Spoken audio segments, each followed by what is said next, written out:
Video games and nostalgia. Two things that go hand in hand, especially when you're an old bastard like myself. Now, I have a tendency to revisit some old titles, and some hold up better than others, and some just... It's a turkey. That's where the nostalgia kicks in. Kind of remind us that we can still love and have fun, even if it doesn't meet the current standards most of the time. Now, I have revisited a lot of games these past few years. I mean, last year alone, I streamed 75 games. Why? New and old, mind you. And there were some good ones and some straight stinkers. Mainly the newer titles. The purpose of this video is to basically do a semi-quick rundown of some of the titles I played in like a month's span. Okay? I mean, whether they're new or old, I'll say something about it. In my opinion, of course. Which isn't really anything. But if I think it's worth a, replay, revisit or not, or if you're going to try it out for the first time, hey, I'll kind of just give you a little quick rundown. Now keep in mind, all the games that I mention are mainly games that I streamed here on this channel. So if at any point you want to dip off and check it out or whatever, look at some of the playthrough and see if it's for you or not, then feel free, go ahead. It's down there. I'll put links, I'll do all that stuff. It's the raw playthrough, and you can kind of get a better feel for what the game's like. Alright, so guess what? Let's get on with it. Alright, let's stop messing around. Stop holding me up. But these were the games for January 2023. The Witcher 3. But with the next-gen update. Now, if you aren't familiar with the Witcher series or even heard of it, then yes, you have been living under a rock. CD Projekt Red's award-winning masterpiece that might be one of the most immersive worlds I have ever experienced. Badass mutated monster bounty hunter for hire, hated and loved by all, especially the ladies. You and your trusty steed Roach explore the lands, and the encounters are wild and crazy and almost seem endless. Side quests are good, if not just better, than the main quests. There's looting, there's crafting, oils and magic. If you name it, The Witcher has it. I absolutely and highly recommend it for anyone, especially if you're into the whole open world action RPG. There's so much to do, and you'll get lost in this beautiful world that they crafted. The next-gen update was my third playthrough, and you can definitely notice the changes they made. I played it on Series X. I did try it out on PC. Had a couple crashes, but nothing crazy. Overall, it ran great, and I loved being in that world again. It's just something that's just, it never gets old. You got to try it and find out. It's something you have to experience for yourself. The way the whole world feels, the way you feel while playing it, you never want to put it down. Looking at someone else play it, you're not going to get the same vibe. You got to give it a shot. Try it out. It's available on consoles, PC, and GOG was basically giving it away not too long ago, so jump on it. The Tomb Raider series. Crystal Dynamics' 2013 reboot of this franchise was a nice take on the origins of Lara, putting her through the mill, showing her the struggle, the unfortunate situation she gets put in, and eventually molds her into the Tomb Raider we all know now. The graphics were amazing. They were groundbreaking at the time. They were really something else. The story was good. It was extremely fun, shooting assholes in the knees with arrows while dramatically evading explosions and or falling off cliffs because you couldn't get the pickaxe right. You get as much ass handed to you as much as you deal it out. So it's a good time. Rise of the Tomb Raider was a pretty decent follow-up. You can see the graphical leaps and improvements with each game that they did. It was incredible how it just jumps and you can see what they did. You could explore more, do some more damage, and wreck the joint like Lara always tends to do. The story dug a little deeper into Lara's personal life and had some nice, but kind of predictable twists, but was fun nonetheless. It was a good story. It was solid, kept you wanting to play it, and it was a great follow-up. And you could just kind of just jump right in, coming off the last one. It keeps you moving. Now, Shadow of the Tomb Raider, Lara is in full Rambo mode in this one. You see how far she comes. It's nice to see her kick ass because she did earn it. That wasn't just given to her. She actually worked her ass off to become this Rambo. She don't take any shit in this one. She's clearly more experienced. Even though she's still learning from her mistakes. She's still making mistakes. She's still wrecking the joint. She's still doing the wrong things. And she's trying to fix it. She tries to do what's best. It opens up a lot more than the other two games. It gives you more things to do. The hubs are a little bit more, you can talk to people, do little side things, which is kind of cool. You got more customization, cosmetics, gear. Combat's awesome as usual. Another jump in the graphics it's amazing. It looks fantastic. It does. It really looks good. The game looked beautiful. Just like Lara. What? if you played the other games and you were really into them and you dug the feel in the story, I feel you'll like this one as well. And some people didn't, but you know, some people did, and it's kind of up to you. But I wouldn't just jump into this one if you never played the other two. You might be a little like lost on what's going on. There's gonna be some characters, some things talked about. It's probably just best not to just jump into 3. But I've been finding the experience of playing a lot of these games sequentially keeps you in the story. Sometimes when we played the games when they originally came out, and then we waited a few years and played them again, it kind of keeps you on track. It keeps you're in it still. You're in that story still. But as a whole, the Tomb Raider series, it's an excellent game series. The story, the world, the combat, the visuals are done extremely well. Lara is acted perfectly, I think, by Camilla Luddington. She does a great job. She makes the character very believable and relatable. You can see she put a lot of effort and emotion in this character, and how she evolves throughout the stories. She evolved with the character. If you like games like the Uncharted series or any type of action-adventure game, I would say go for it. I mean, all 3 Tomb Raiders, they're available on both console and PC, which were fairly cheap. When you buy the other ones, they come with all the DLC, all the add-ons and stuff that came with the game. So you're getting the whole package now, where before you had to pay for that. So now you're getting like the whole thing. So I think it's definitely worth it, especially if you never played it before. So that's that. Do it up. Mad Max. Mad Max may be one of the most underrated and overlooked open world games ever made. This game has a vibe that I can't even explain, but if you play it, you'll know what I mean. I mean, the desolate and gorgeous open wasteland, the brutal combat when you hit somebody, it's almost like you feel it. Driving, car customization, the storyline, it's all great. It's a Mad Max world. I mean, if you liked the movies, you're an old head like me, you saw the old ones or the new ones, like new one. It's it, man. They encapsulated all that in this, and it definitely has that feel, that lonely, desolate feel. I did a separate video on Mad Max right after I got done playing it because I was hype on it. Like, so many people don't know about the game.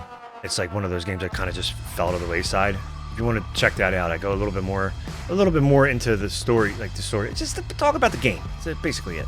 It's a ramble and a rant. That's what they're for. That's what those videos are for. But to simply say, if you're a fan of any type of open world game and love busting up faces, kicking ass while driving hunks of metal and harpooning bandits out of their windshields and dragging them across miles of the post-apocalyptic wasteland, play the damn game already. It's available on consoles and PCs. I played it on Series X because I already had a save file, and then I didn't want to buy it again. So I was just like, you know what, I'll just start a new game.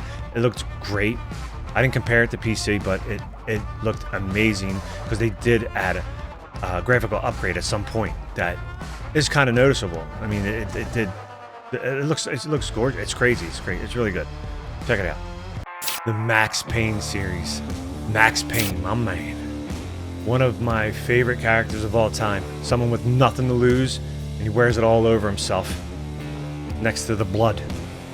A deeply flawed and tortured human being who just takes one day at a time, and each one of those days kicks him in the teeth or shoots him. Or both. Now, for a lot of you spoiled Unreal Engine 4 and 5 players, revisiting a game like Max Payne 1 or 2, I'll be honest, it's going to seem really dated. There's going to be bugs, glitches, stuff it's not going to work right.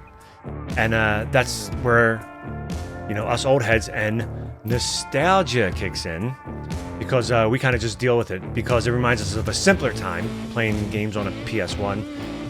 And we could take that trip down memory lane and just kind of have fun with it and deal with it while getting frustrated, but we accept it for what it is. The story's awesome, though. It was different. They did like the comic storyboard because the budget. They didn't have any cutscenes. They couldn't really do cutscenes. And it was a nice touch. So they did them like, with Sam Lake playing Max. He's just throwing a jacket. I'll be Max. He's the creative director of Remedy. And of course, there's bullet time. It's up to you. It's up to you if you want to deal with those little polygons. Now, Max Payne 3, on the other hand, is more up to date. It has a similar GTA style gameplay because it was done by Rockstar North, and written by one of the Hauser brothers, maybe both of them. So the story, it's more cinematic, has a very good pace to it. It's edited and filmed in a specific way. I made a video about this too. It reminds me of like a Tony Scott film, if you're familiar with his material. And it really opens up to the personal side of Max and kind of really puts you in his shoes. Gives you more time with him, like in between all the madness.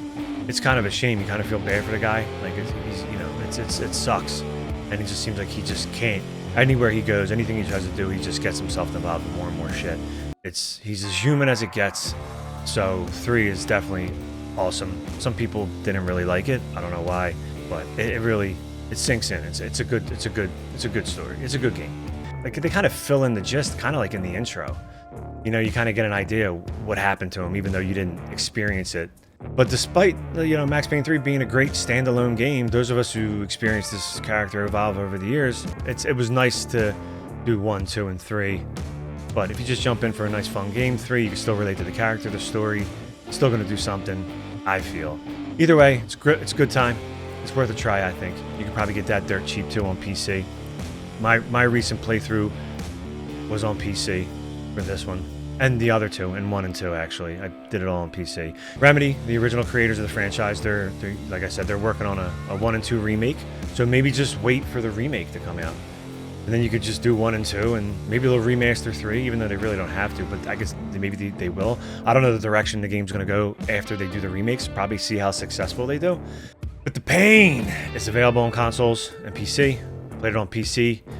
Max Payned out. See what I did? See what I did there? Maxed out, Max Payned out. Dead Space 2023 remake. It's absolutely terrifyingly, that's a word, fantastic, plain and simple. I've always been a fan of Dead Space since the original. I played it many times. And the game still holds up to this day, the old one. It still might be one of the most tense and scary games probably ever made, and I play a lot of scary games, and looking at it from that standpoint, from someone who plays a lot of horror games, it still has something that, even if you build up a tolerance to scary games like I have, it still will get you. So when I jumped into the 2023 remake, I was a little hesitant, skeptical, thinking it was just like a EA cash grab, because we know how EA is. Eat ass. It's in the sphincter. A perfect remake, and how remakes should be done. This game is your example. But Motive did such an amazing job on restoring this gem.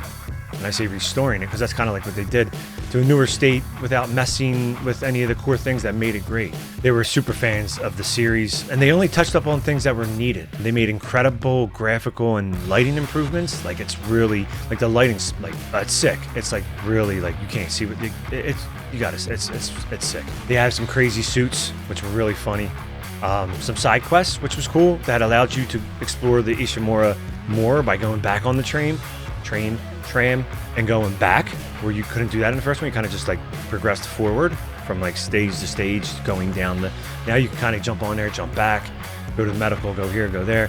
It's really neat that they did that, because now you couldn't get into a door, now you can get a key to put a little bit more time into the game, which is really cool. And it dug deeper into the lore, I think. I loved every minute of it. And I think it surprised a lot of people, because they expected, like, hey, Dead Space was good. What's wrong? There's nothing wrong with the old Dead Space. You know, like, it's fine the way it is. And it still managed to scare the shit out of me. Even though I kind of knew what I was getting into, it still got me. But if you're into horror and you want to be tense and terrified an entire game, while getting the satisfaction of shooting the limbs off necromorphs and crushing their mangled head with your heavy-ass boot, the mighty boot of Isaac Clarke.